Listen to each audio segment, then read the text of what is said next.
Deux réalisateurs populaires ont vu leur film écoper d'une interdiction sans que cela ait provoqué de débat au sein de la commission. Tout d'abord Quentin Tarantino qui réécrit l'histoire dans son Inglourious Basterds, rempli de méchants nazis, de gentils américains et de français qui veulent faire la peau à Hitler. John Carpenter, un habitué des visas avec interdiction, qui nous invite à entrer dans ce village des damnés rempli d'enfants maléfiques, qui n'est autre que le décevant remake en couleur et en scope du classique sorti dans les années 60 et dont j'ai fait récemment une rétrospective. Je laisse la parole à mon ami le capitaine Picard pour lancer le générique. Engage.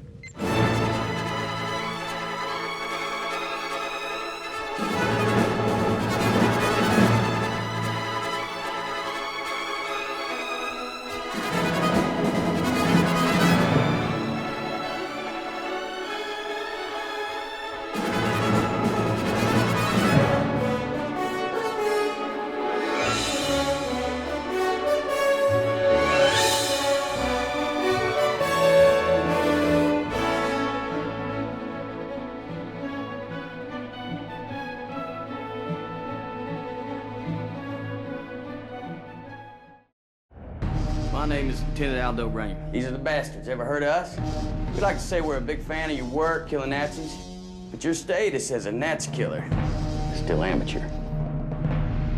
We all come here to see if you want to go pro. If you heard about us, you probably heard we ain't in the prisoner-taking business.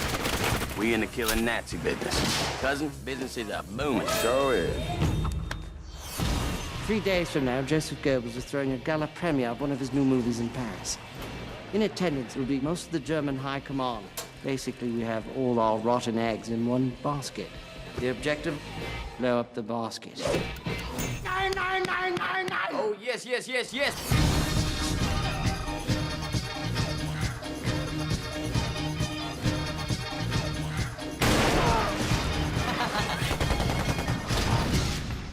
Ce 7e long métrage de Quentin Tarantino raconte l'histoire d'un groupe de soldats juifs américains formés pour mener des actions punitives particulièrement sanglantes contre les nazis durant la Seconde Guerre mondiale. Bénéficiant d'un budget confortable de 70 millions de dollars, le film en rapportera plus de 300 dans le monde et sera sélectionné en compétition officielle au Festival de Cannes 2009. Inglourious Basterds passe en sous-commission le 24 juillet 2009. Voici l'avis émis par les membres. Moins de 12 ans pour les scènes multiples de violence et de barbarie. Moins de 12 ans en raison des scènes violentes et sanglantes. Moins de 12 ans, scènes de scalp et de coups. Les scènes violentes ne me paraissent pas visibles par un jeune public, je propose une interdiction au moins de 12 ans. Quelques scènes de violence graphique, moins de 12 ans. Moins de 12 ans, scènes violentes. Le moins de 12 ans fait donc l'unanimité. Le studio Universal qui distribue le film accepte la décision de la sous-commission, ce qui lui évite le passage en plénière. Le visa est donc accordé par le ministre de la Culture, qui était Frédéric Mitterrand à ce moment-là. J'ai l'honneur de vous faire connaître qu'après avoir examiné cette production le 24 juillet 2009, la commission de classification des œuvres cinématographiques siégeant en sous-commission a proposé son interdiction aux mineurs de moins de 12 ans en raison de scènes violentes susceptibles de heurter un jeune public. Succès critique et public comme presque tous les Tarantino, j'ai envie de dire, le film est à la fois une histoire de vengeance, comme dans Kill Bill, et un récit se basant sur des faits historiques tout en les revisitant, comme il le fera dans Il était une fois à Hollywood, que j'avais bien aimé, sauf la fin. Le cinéma de Tarantino, c'est à petite dose en ce qui me concerne.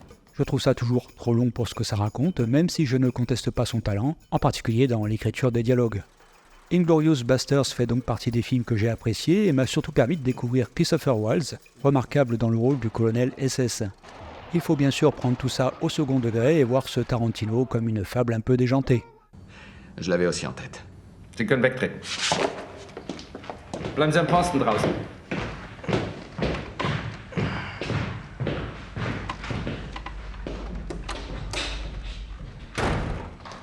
Donc c'est vous, Aldo Lapache.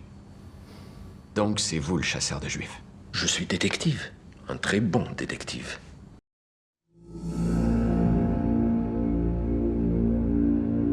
At precisely 10 a.m., in a quiet seaside village, something happened. Something unexplainable. Something unbelievable.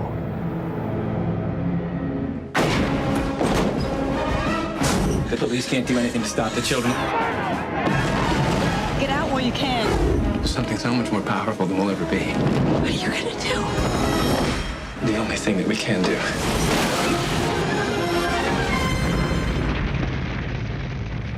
You can't stop us, you know. Don't try.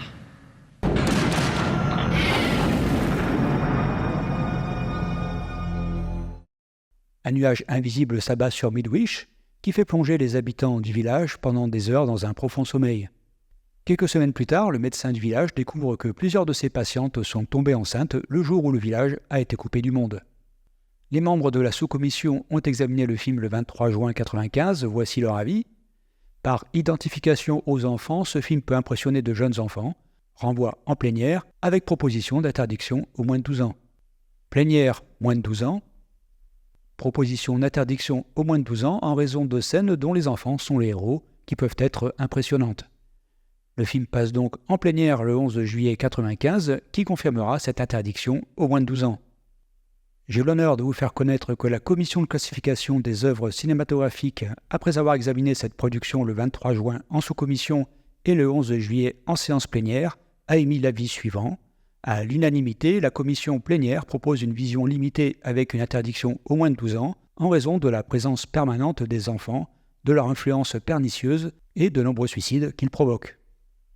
Je n'avais pas trop accroché à ce remake du classique de Wolf-Rilla. En revoyant juste quelques extraits pour cette vidéo, je trouve que le film a bien mal vieilli. On sent que toutes les cases ont été cochées pour se démarquer de l'original, non pas au niveau de l'histoire qui reprend l'intrigue du film de 1960, mais en ajoutant plus de violence ou des effets sonores superflus comme par exemple les scènes où les yeux des enfants deviennent lumineux. Carpenter n'a jamais caché qu'il s'agissait d'une commande, il le dira d'ailleurs dans un entretien quelques années plus tard. Je ne suis pas vraiment passionné par le village des damnés, je me débarrassais d'une commande contractuelle. Bref, grosse déception, mais bon, ce cinéaste a tellement apporté au cinéma fantastique et d'horreur qu'on lui pardonne cet incident de parcours, même s'il y en aura d'autres après.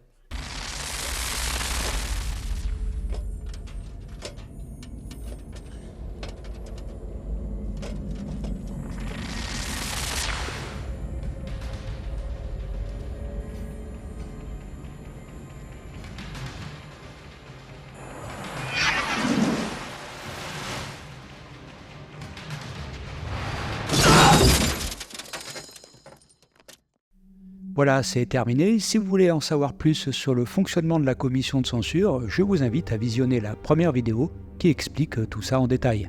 Et on se retrouve, si vous le voulez bien, le mois prochain pour l'épisode 6. Bye bye!